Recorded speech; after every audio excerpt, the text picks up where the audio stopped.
5 araw sa Italy papuntang Paris. Kayang-kaya mga Frenny.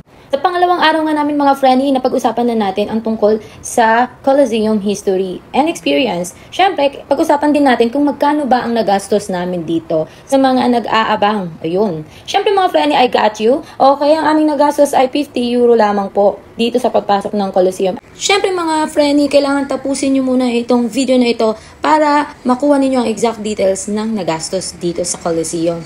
At konting tips para sa mga nandito na sa Colosseum at kung ano pa ba ang dapat nating gawin. Syempre, ayan, habang naglalakad kami, meron kaming nakitang mga inumin. Kung sakaling nauuhaw kayo yan, pwede po kayong bumili dyan. Pero hindi kami bumili dahil hindi po naman kami nauuhaw dyan.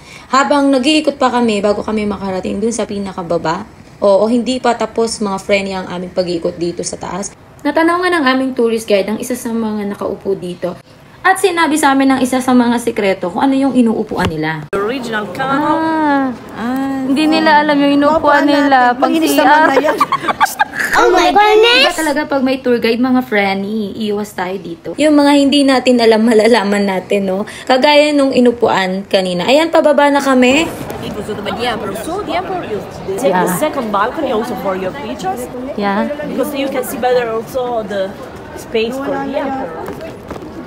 Imagine that this is the gallery for the emperor, but so this is not the same floor because in the past it was decorated with marbles. This gallery. On this side, my dear, another place for the animals today. This one. Some food because Andito pala mga kalaki natin. because the real masters today are the cats. On this side, there's no village for cats.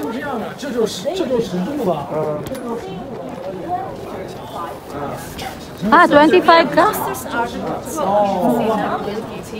Sikat pala ang pusa dito.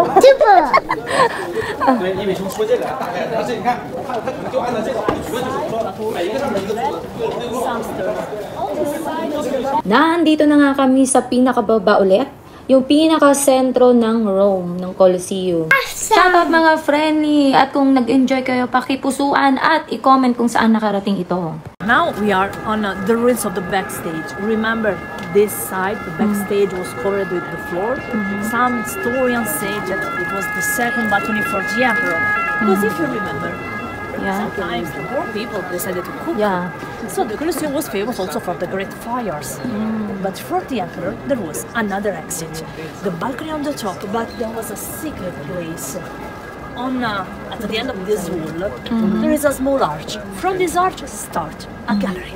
This gallery was used only by the emperor. From the balcony, he arrived into this space, into the emperor. So with this gallery, he arrived on this side. If you watch on the second level of the Roman Forum on Palatine Hill, you know most important elevators because it was built only for the big soldiers of the emperor.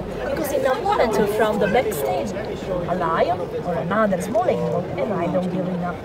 Dumadaloy nga dito ang tubig sa Trevi Fountain. Mamaya sa part 4, malalaman nyo na kung ano ba yung Trevi Fountain. Abangan. And of course, nandito na kami sa labas.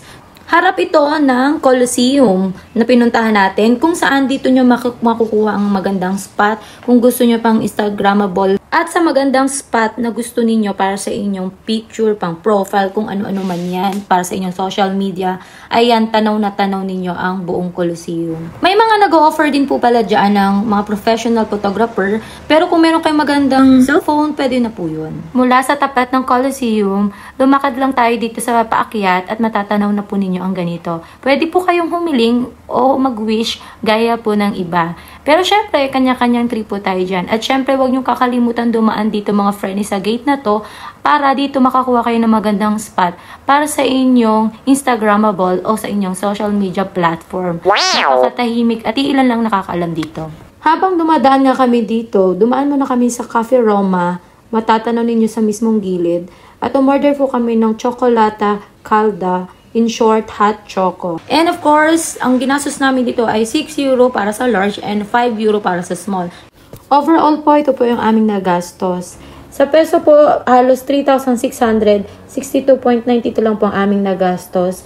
At kasama na po dyan yung taxi na pinaghatian naming 4. ticket at saka yung iniinom naming tsokolata kalda. Halos 60 euro lang amin nagastos dahil kumain muna kami bago kami pumunta dyan. Sa part 2, kung napanood ninyo, nandun po ang aming kinainan na steakhouse kung saan affordable din po ang inyong makakainan. Naandito nga kami sa train station dahil magte-train lang kami papunta doon sa iba pang pasyalan. Pumapatak lang po ang ticket, almost 2 euro lang po.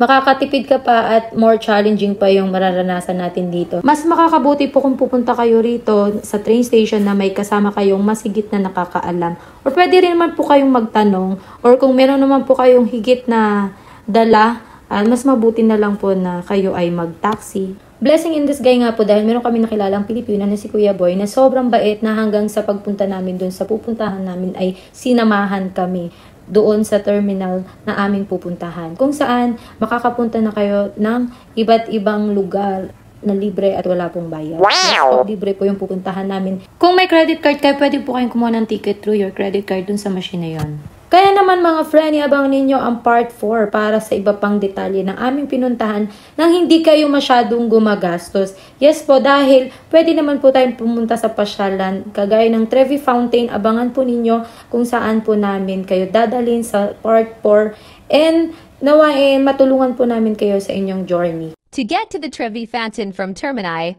hop on the metro line towards Battistini and alight at Barberini. If you have decided to see Rome on foot, the first thing you want to know is the distance from the Trevi Fountain to the Colosseum. The answer is 1.6 kilometers. This channel does not promote or encourage any illegal activities. All contents provided by this channel for content purposes only.